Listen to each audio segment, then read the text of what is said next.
Sono partiti i mini cuccioli, ecco qua. Loris, ti do la parola a te perché sei tu lo speaker ufficiale.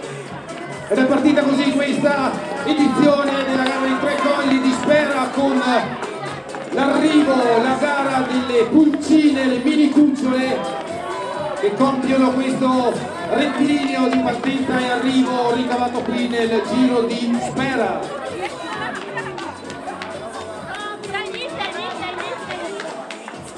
Vieni qua, vieni qua.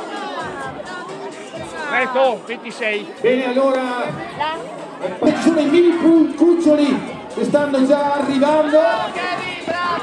Giudici di partenza, per cortesia, un attimo di calma, avete troppa fretta.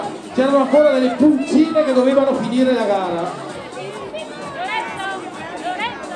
Ora per cortesia, per quanto riguarda la partenza, aspettiamo.